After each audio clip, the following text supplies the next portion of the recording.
നമസ്കാരം. അതെ, നിങ്ങളുടെ ജീവിതത്തിൽ തീരുമാനങ്ങൾ എടുക്കുന്നത് ശരിക്കും നിങ്ങൾ തന്നെയാണോ? അതോ മറ്റേതെങ്കിലും ഒരു അദൃശ്യ ശക്തിക്ക് അതിലേതെങ്കിലും വിധത്തിലുള്ള ഒരു സ്വാധീനമുള്ളതായിട്ട് എപ്പോഴെങ്കിലും തോന്നിയിട്ടുണ്ടോ? ഉദാഹരണത്തിന് രാവിലെ ഉണരണം എന്ന് നിങ്ങൾ വിചാരിക്കുന്നുണ്ട്, അല്ലെങ്കിൽ ഒന്ന് വർക്കൗട്ട് ചെയ്യണം എന്ന് നിങ്ങൾ വിചാരിക്കുന്നുണ്ട്, പക്ഷെ അതിന് സാധിക്കുന്നില്ല. അലാമെല്ലാം സെറ്റ് ചെയ്തിട്ടുണ്ടാകും, പക്ഷേ അത് സ്നൂസ് ചെയ്ത് വെച്ചിട്ട് പിന്നെ ആവട്ടെ അല്ലെങ്കിൽ നാളെ ആകട്ടെ എന്ന് കരുതി വീണ്ടും ഉറക്കത്തിലേക്ക് വഴുതി വീണിട്ടുണ്ടോ? അതല്ല എങ്കിൽ വർക്കൗട്ടിന് തയ്യാറായിട്ട് തീരുമാനമെടുത്ത് തലേന്ന് രാത്രി ഉറക്കത്തിലേക്ക് പോയ നിങ്ങൾ രാവിലെ വർക്കൗട്ടിനുള്ള സമയമാകുമ്പോൾ ഇന്ന് നല്ല ക്ഷീണം, അടുത്ത ആഴ്ച മുതലാകട്ടെ എന്ന് കരുതി എത്ര തവണ അത് മാറ്റിവെച്ചിട്ടുണ്ട്? അതുമല്ലെങ്കിൽ ഏതെങ്കിലും ഒരു ദുശീലം നിർത്തണം എന്ന് തീവ്രമായിട്ട് ആഗ്രഹിക്കുന്നുണ്ട്, പക്ഷേ എത്രയൊക്കെ വിചാരിച്ചിട്ടും സാധിക്കുന്നില്ല. എന്താണ് ഇതിനെല്ലാം കാരണം? ഈ വിധത്തിലെ പല അനുഭവങ്ങളും സ്വാഭാവികമായിട്ട് നിങ്ങൾക്കുണ്ടായിട്ടുണ്ടാകണം. അങ്ങനെ എപ്പോഴെങ്കിലും ഉണ്ടായിട്ടുണ്ട് എങ്കിൽ അത് യെസ് എന്ന് ഒന്ന് കമൻറ്റ് ചെയ്തേക്കൂ. നമുക്ക് പരസ്പരം ഒന്നറിയാമല്ലോ. എന്താണ് ഇതിൻ്റെ എല്ലാം ശരിയായിട്ടുള്ള കാരണം? അതായത് നമ്മുടെ ജീവിതത്തിൻ്റെ 90% നിയന്ത്രിക്കുന്നത് നമ്മുടെ ഉപബോധ മനസ്സാണ്. അതുകൊണ്ട് തന്നെ ഈ ഉപബോധ മനസ്സിനെ കൃത്യമായിട്ട് റീപ്രോഗ്രാം ചെയ്യുന്നതിലൂടെ ഈ പറയുന്ന കാര്യങ്ങളെല്ലാം നമുക്ക് പരിഹരിക്കാൻ സാധിക്കും. അതായത് നമ്മുടെ ജീവിതം എങ്ങനെയാകണം, നമ്മുടെ തീരുമാനങ്ങൾ കൃത്യമായിട്ട് ഏത് വിധത്തിലാണ് നടപ്പിലാക്കേണ്ടത് എന്നുള്ളത് നിങ്ങൾക്ക് തീരുമാനിക്കാൻ പറ്റും. തീരുമാനിക്കാൻ മാത്രമല്ല, പൂർണ്ണമായിട്ടും നടപ്പിലാക്കാനും സാധിക്കും. ഇനി ഒന്ന് ചോദിക്കട്ടെ, നിങ്ങളിൽ എന്ത് മാറ്റമാണ് വരുത്താൻ നിങ്ങൾ ആഗ്രഹിക്കുന്നത്? ഒരു ദുശീലമാണോ നിങ്ങൾക്ക് മാറ്റേണ്ടത്? അതോ മടിയാണോ? അതോ അമിതമായിട്ടുള്ള ദേഷ്യമാണോ? ഇനി ഉറക്കമില്ലായ്മയാണോ? അതോ ഉറക്ക കൂടുതലാണോ? അതോ അമിതമായിട്ടുള്ള ചിന്തകളാണോ? അത് എന്തു തന്നെ ആയാലും ഒന്ന് കമൻറ്റ് ചെയ്തേക്കൂ. അതിനുള്ള കൃത്യമായിട്ടുള്ള ഉത്തരം വരുന്ന ഭാഗങ്ങളിൽ ഉൾക്കൊള്ളിച്ചിട്ടുണ്ട്. തുടക്കത്തിൽ സൂചിപ്പിച്ചില്ലേ, മൈൻഡ് റീപ്രോഗ്രാമിംഗ്. ഈ മൈൻഡ് റീപ്രോഗ്രാമിങ്ങിന് നമുക്ക് ഉപയോഗിക്കാൻ പറ്റുന്ന വളരെ സിമ്പിളായിട്ടുള്ള എന്നാൽ പവർഫുൾ ആയിട്ടുള്ള ഒരു ടൂളാണ് ഹിപ്നോസിസ്. ഹിപ്നോസിസ് എന്ന് കേൾക്കുമ്പോൾ പലരും കരുതുന്നത് അത് ഏതോ വിധത്തിലുള്ള ഒരു മാന്ത്രിക വിദ്യ അല്ലെങ്കിൽ മന്ത്രവാദം ആണെന്നാണ്. പക്ഷേ ഇതൊന്നുമല്ല. ഹിപ്നോസിസ് ഒരു പ്യുവർ സയൻസാണ്, പൂർണ്ണമായിട്ടും സയൻസാണ്, സയൻസ് മാത്രമാണ്. അതിനുമപ്പുറം നിങ്ങൾ സിനിമകളിൽ കണ്ടിരിക്കുന്നത് പോലെ അല്ലെങ്കിൽ കഥകളിൽ കേട്ടിരിക്കുന്നത് പോലെ ഒരാളെ ഉറക്കിക്കിടത്തി അയാളുടെ മനസ്സിലെ രഹസ്യങ്ങൾ ചോർത്തുന്ന രീതിയുമല്ല ഹിപ്നോസിസ്.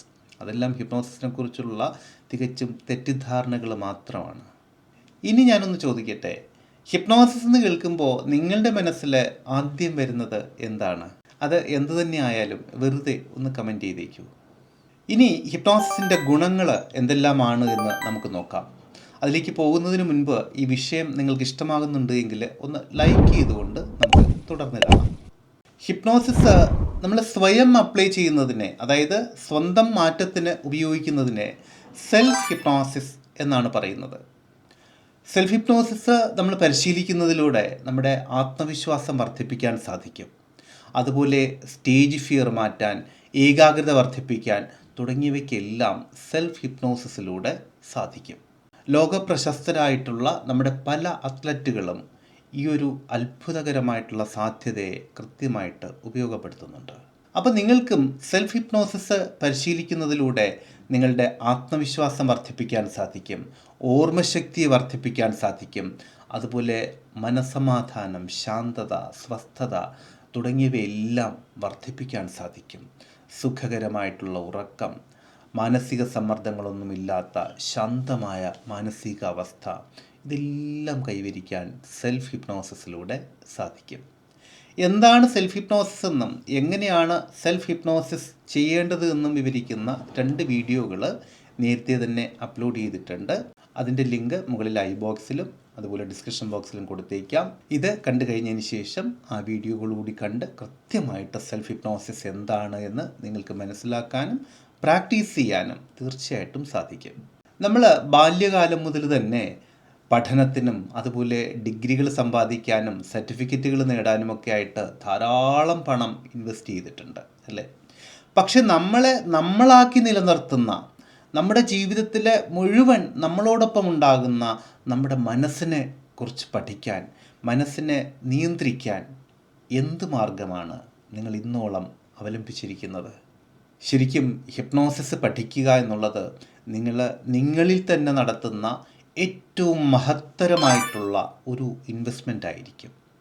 ജീവിതത്തിൻ്റെ ഗതിയെ തന്നെ അത്ഭുതകരമായിട്ട് മാറ്റാൻ പോകുന്ന ശക്തമായിട്ടുള്ള ഒരു ഉപാധിയാണ് ഹിപ്നോസിസ്. നിങ്ങൾക്കറിയാം, ഇന്ന് ദാമ്പത്യ ജീവിതത്തിലെ പലരും അനുഭവിക്കുന്ന പ്രശ്നങ്ങളിലൊന്നാണ് ഒരുപക്ഷെ പുറത്തു പറയാൻ പലരും മടിക്കുന്ന വിധത്തിലുള്ള ലൈംഗിക അസ്വസ്ഥതകൾ. ഇതിൻ്റെ എല്ലാം കാരണങ്ങളിൽ ഭൂരിഭാഗവും നിലനിൽക്കുന്നത് മനസ്സുമായിട്ട് ബന്ധപ്പെട്ട് തന്നെയാണ്. അതുകൊണ്ട് തന്നെ ഒരുപക്ഷെ മരുന്നുകൾ കഴിക്കുന്നത് കൊണ്ടോ മറ്റേതെങ്കിലും വിധത്തിലുള്ള ശാരീരിക ചികിത്സാ രീതികളിലൂടെ കടന്നു പോകുന്നത് കൊണ്ടോ പലർക്കും കാര്യമായിട്ടുള്ള മാറ്റങ്ങളൊന്നും സംഭവിക്കാറില്ല. പക്ഷേ നിങ്ങളുടെ മനസ്സിനെ കൃത്യമായിട്ട് നിയന്ത്രിക്കാൻ സാധിച്ചിട്ടുണ്ട് എങ്കിൽ ഇത്തരം കാര്യങ്ങളിൽ അത്ഭുതകരമായിട്ടുള്ള മാറ്റം സംഭവിപ്പിക്കാൻ തീർച്ചയായിട്ടും സാധിക്കും. അവിടെയാണ് ഹിപ്നോസിസിൻ്റെ പ്രസക്തി. ശരിക്കും നമ്മുടെ മനസ്സിനെ, ചിന്തകളെ, മാനസിക അവസ്ഥയെ, മനോഭാവത്തെ ഒക്കെ മാറ്റുന്നതിലൂടെ മാത്രമേ ജീവിതത്തിൽ ഒരു നല്ല മാറ്റം സാധ്യമാകൂ. അപ്പോൾ ഹിപ്നോസിസ് പഠിക്കാൻ നിങ്ങൾ ആഗ്രഹിക്കുന്നുണ്ട് എങ്കിൽ നമ്മുടെ സ്വന്തം ഭാഷയായിട്ടുള്ള മലയാളത്തിൽ ഏറ്റവും ലളിതമായിട്ട് ഓൺലൈനായിട്ടോ ഓഫ്ലൈനായിട്ടോ നിങ്ങൾക്ക് ഹിപ്നോസിസ് പഠിക്കാൻ സാധിക്കും. അതിൻ്റെ കൂടുതൽ വിവരങ്ങൾക്കായിട്ട് ഇവിടെ കാണിച്ചിരിക്കുന്ന 7736298611 എന്നുള്ള നമ്പറിലോ 7510164997 എന്നുള്ള ഈ നമ്പറിലോ നിങ്ങൾക്ക് ബന്ധപ്പെടാം. അപ്പോൾ ഓൺലൈൻ ഓഫ്ലൈൻ ട്രെയിനിങ്ങുകളുടെ കൂടുതൽ വിശദാംശങ്ങൾ ഡിസ്ക്രിപ്ഷൻ ബോക്സിൽ കൊടുത്തിട്ടുണ്ട്. നിങ്ങൾക്കത് വായിച്ചു നോക്കാം. അതുപോലെ കൂടുതൽ എന്തെങ്കിലും അറിയേണ്ടതുണ്ടെങ്കിൽ ഈ നമ്പറുകളിൽ വാട്സപ്പിൽ നിങ്ങൾക്ക് കോൺടാക്റ്റ് ചെയ്യാം. കൂടുതൽ ഏതെങ്കിലും വിധത്തിലുള്ള വിഷയങ്ങളിൽ വിശദീകരണം വേണ്ടതുണ്ടെങ്കിൽ അത് ദയവായിട്ട് ഒന്ന് കമൻറ്റ് ചെയ്തേക്കുക. നമുക്ക് അതാത് വിഷയങ്ങളിൽ വളരെ വിശദമായിട്ട് തന്നെ പുതിയ വീഡിയോകൾ ചെയ്യാം. അപ്പോൾ ഈ വീഡിയോ നിങ്ങൾക്ക് ഇഷ്ടമായിട്ടുണ്ടെങ്കിൽ ഒന്ന് ലൈക്ക് ചെയ്തേക്കുക. സമാന മനസ്കരായിട്ടുള്ള മറ്റ് സുഹൃത്തുക്കൾക്കായി ഒന്ന് ഷെയർ ചെയ്ത് കൊടുക്കാം. അതുപോലെ ഈ വിധത്തിൽ ഉപകാരപ്രദങ്ങളായിട്ടുള്ള വിഷയങ്ങൾ നിരന്തരം ലഭിക്കുന്നതിന് വേണ്ടി ചാനൽ ഒന്ന് സബ്സ്ക്രൈബ് ചെയ്തേക്കുക. നോട്ടിഫിക്കേഷൻസ് കൃത്യമായി ലഭിക്കാൻ ബെല്ലൈക്കൺ കൂടി ഒന്ന് പുഷ് ചെയ്തേക്കുക. അപ്പോൾ വളരെ വ്യത്യസ്തമായ മറ്റൊരു വിഷയത്തിലൂടെ വീണ്ടും കണ്ടുമുട്ടാമെന്ന ശുഭപ്രതീക്ഷയോടുകൂടി തൽക്കാലം വിട പറഞ്ഞു പിരിയുന്നു. സ്നേഹപൂർവ്വം, അശോക് നാരായൺ. താങ്ക്